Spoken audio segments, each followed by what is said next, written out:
Hola amigos de Diario Criterio, bienvenidos a esta privilegiada conversación que vamos a tener nada más y nada menos que con el gran escritor Juan Gabriel Vázquez. Juan Gabriel, un placer que nos acompañes el día de hoy. Muchas gracias, Alejandro, un placer estar aquí. Juan Gabriel viene de recientemente ganar la Bienal Vargas Llosa, tiene publicaciones nuevas de las que vamos a estar comentando y creo que es una mirada interesante que vamos a dar sobre parte de su obra y también de cómo él ve la situación hoy de Colombia y lo que viene en los próximos meses. Y lo primero que te quisiera preguntar, Juan Gabriel, es ¿en qué has cambiado como escritor desde El ruido de las cosas al caer hasta Volver la vista atrás? ¿Qué modificaciones has tenido a lo largo de ese proceso? Bueno, claro, es una muy buena pregunta. Mi obsesión con la novela como el mejor aparato que hemos inventado los seres humanos para explorar ciertos aspectos de nuestra vida, en particular ese espacio donde las vidas públicas, lo que llamamos la historia o la política, se cruza con nuestras vidas privadas, las invade, las modifica, las distorsiona.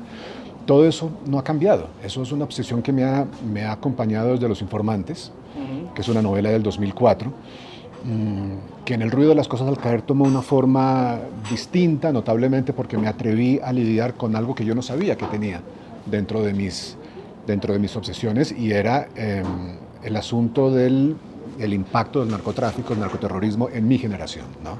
Lo que la novela trata de hacer es eso, es recuperar una serie de memorias de adolescencia, de los primeros años de mi vida adulta, para tratar de buscar cómo estos fenómenos tan conocidos, sobre los cuales hay tanta información pública, marcaron nuestras vidas privadas en varias generaciones de colombianos, pero en particular la mía. Y Volver la vista atrás es eso, pero exacerbado. Es decir, la idea de hacer lo mismo que yo hice con mis personajes del ruido de las cosas al caer, pero con una persona de carne y hueso, que existe en mi mundo, que es mi amiga, que es Sergio Cabrera y su hermana Marianela. Pues eso para mí representó un reto nuevo, muchas dificultades, pero esencialmente lo que quería hacer era lo mismo, mirar, explorar cómo los grandes movimientos de la historia, los hechos que salen en los noticieros y que acaban escribiéndose en los libros de historia, cómo todo eso marca la vida privada, las vidas íntimas, nuestra manera de ser padres e hijos y amantes y hermanos, cuando las dos cosas chocan, cuando las vidas privadas chocan con las públicas, que es lo que le pasa, por supuesto, a Sergio Cabrera. ¿Sientes que ha habido alguna modificación para bien desde El ruido de las cosas al caer hasta ahora en Colombia como país y en su visión y tratamiento hacia este grave problema que es o ha sido para Colombia el narcotráfico?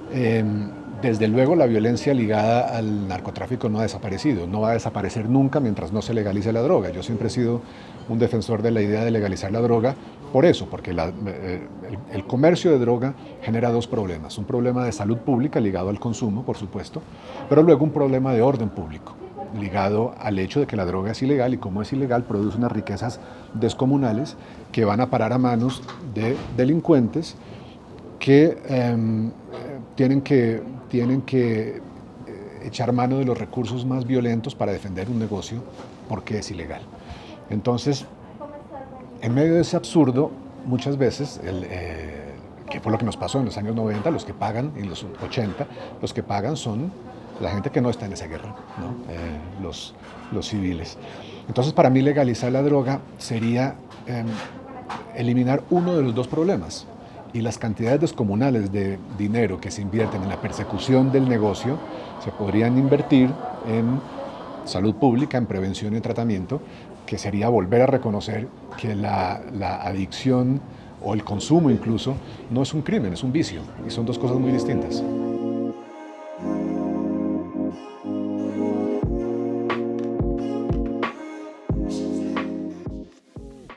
¿Cómo te resultó escribir sobre una persona viva, es decir, sobre Sergio Cabrera en tu última novela? ¿Cómo fue ese proceso para ti? Mira, fue terriblemente difícil, fue un proceso largo, ¿no? Fueron 7 años de conversaciones con Sergio, y fue terriblemente difícil por varias razones.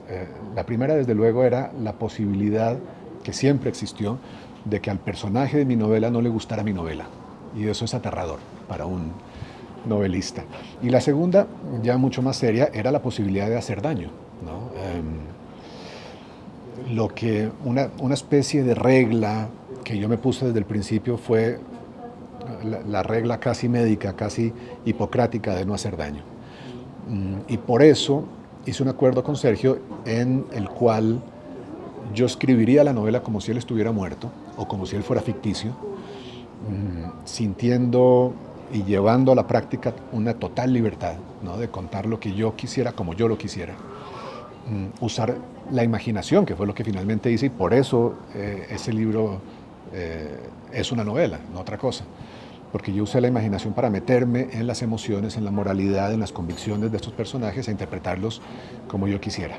Y el acuerdo era que yo haría todo eso y luego le daría el manuscrito a él para que lo vetara, lo censurara, cambiara lo que quisiera.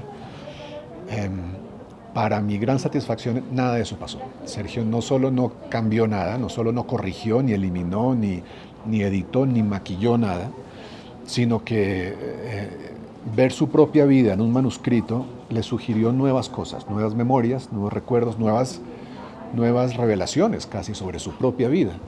Él se enteró de cosas que no sabía de su propia vida familiar y también su hermana, porque yo hablé con los dos, cada uno por su lado, y en un momento muy gracioso, Sergio me dijo, mira, esto que cuentas de mi hermana, una escena muy crítica de la novela, está muy bien como ficción, pero yo creo que si no hemos inventado nada en el resto del libro, ¿para qué ponernos a inventar algo ahora?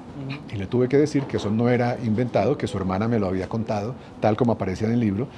Y claro, a él le sorprendió mucho ver que a estas alturas de la vida tienen 70, 72 y 70 años, van a cumplirlos. A estas alturas de la vida estaba todavía descubriendo cosas de su propia hermana. ¿Y a qué atribuyes, Juan Gabriel, que una historia local, como fue tu última novela, Volver la vista atrás, haya tenido ese éxito fuera de Colombia? Bueno, es que no es tan local como parece. Por supuesto que es una historia de colombianos, por supuesto que una tercera parte de la novela y su centro, digamos, de significado ocurre en Colombia, en la selva colombiana, pero a mí lo que me ha obsesionado siempre en mis libros es encontrar esa conversación que tiene mi país con el mundo, ¿no? En Los Informantes era la Segunda Guerra Mundial, que parecía que ocurría solo en Europa. No, eso tuvo consecuencias en Colombia. En El ruido de las cosas al caer viene una mujer norteamericana a ser parte de los cuerpos de paz que estuvieron en Colombia en los años 60 y a través de ella se cuenta un diálogo permanente que hay entre Colombia y los Estados Unidos alrededor del tema de la droga. Y a mí esa inserción de mi país en los grandes eventos históricos del siglo XX, pero también he contado el siglo XIX, en otra novela, en Historia Secreta de Costaguana, a mí eso me interesa muchísimo. Tú sabes esta teoría del efecto mariposa, que es que el aleteo de una mariposa en un lado del mundo puede causar un tsunami en el otro lado, ¿no? A mí eso me interesa muchísimo. Yo creo que en todos mis libros lo que he querido es agarrar esa mariposa y ponerle un alfiler para estudiarla y ver cómo funciona eso.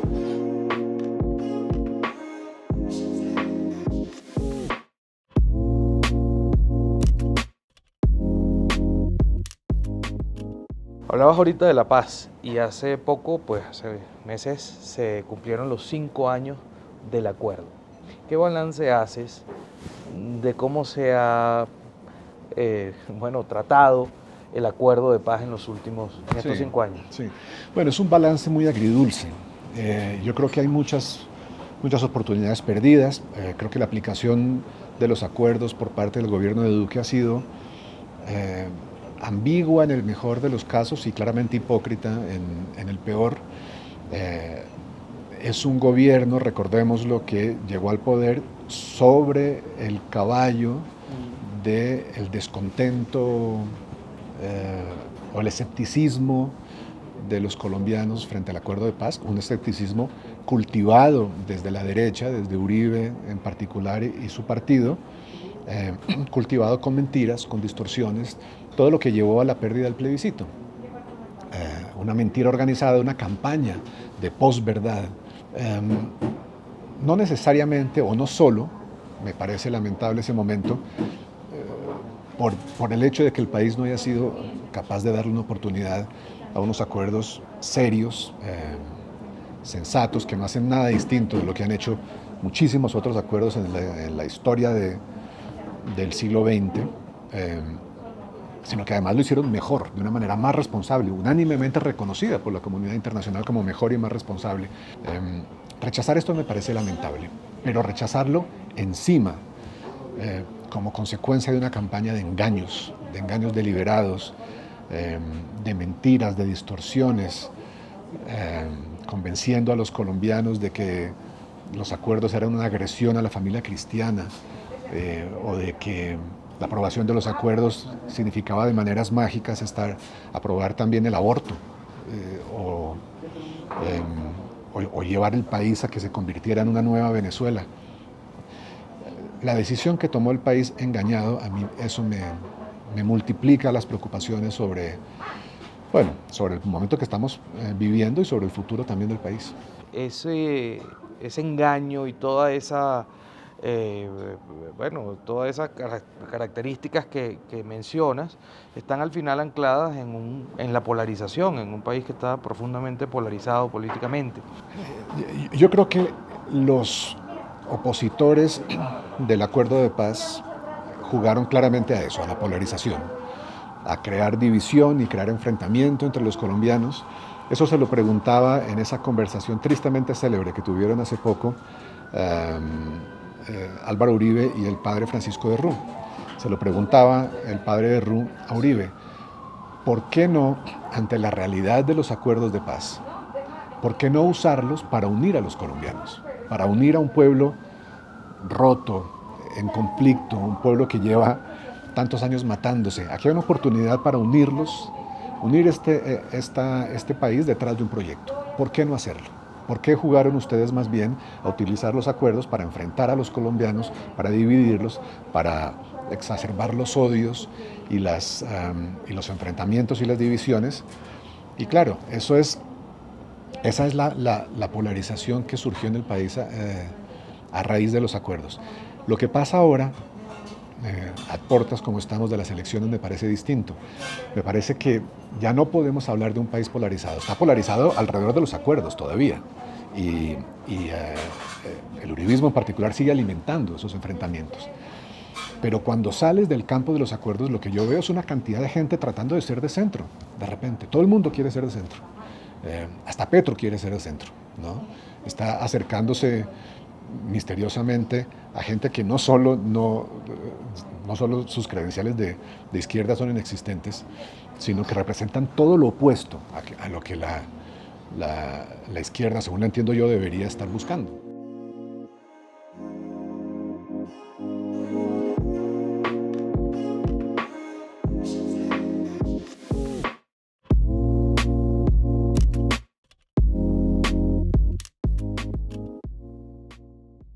Juan Gabriel, ¿cómo ves el panorama literario colombiano? Nuevos escritores, la inclinación por empezar una obra. Y te pregunto si consideras que el peso de Gabriel García Márquez sigue estando tan presente en el mundo literario de acá. Sí. No, yo creo que García Márquez se ha convertido ya en una especie de gran clásico que no amenaza a nadie, y que más bien ha abierto puertas y ventanas en la casa de la literatura colombiana que llevan solamente a cosas buenas. Es decir, yo he dicho muchas veces, a mi generación le tocó un poco distinto. Mi generación todavía era la que recibía constantemente las exigencias de definirse o posicionarse, que es una palabra que odio, pero me sirve ahora, con respecto al realismo mágico, ¿no? y a esa manera de ver el mundo que sale de las novelas de García Márquez. Yo no creo que eso sea así, y más bien lo que tenemos nosotros, lo que tienen los escritores colombianos que vienen después de mí, es una tradición enriquecida por el hecho de que 100 años de soledad haya pasado por ahí, y Crónica de una muerte anunciada, y el otoño del patriarca, y y El amor en los tiempos del cólera. La nuestra lengua literaria, es una lengua, y nuestra tradición novelística, son una lengua y una tradición enriquecidas por el hecho de que García Márquez haya pasado por aquí. Yo creo que la única ventaja que tenemos nosotros sobre ese monstruo que es García Márquez es que nosotros escribimos en un mundo donde ya escribió él, en cambio él no. Cuando él empezó a escribir no había un García Márquez, ¿no? Él escribió en una tradición colombiana de novela frágil. Había un par de cosas muy interesantes, pero era una tradición frágil, hecha más bien de islas, ¿no? Que de ese cuerpo grande sobre el que un escritor nuevo empieza a apoyarse, que es una tradición. En algún momento, en algún artículo, García Márquez dice que para los nuevos escritores colombianos que él estaba viendo, como no tenían una tradición en la que apoyarse, les tocó inventarse una en 24 horas. Y muchas veces, decía él, eso explica que las novelas sean de baja calidad como novelas, muy ricas como testimonio, pero no ricas literariamente. Mi generación, en cambio, las que vienen después y alguna que vino antes, escriben en un mundo enriquecido por la obra de García Márquez, que es enorme. Cien años de soledad es la novela más influyente del siglo XX en lengua española, seguro.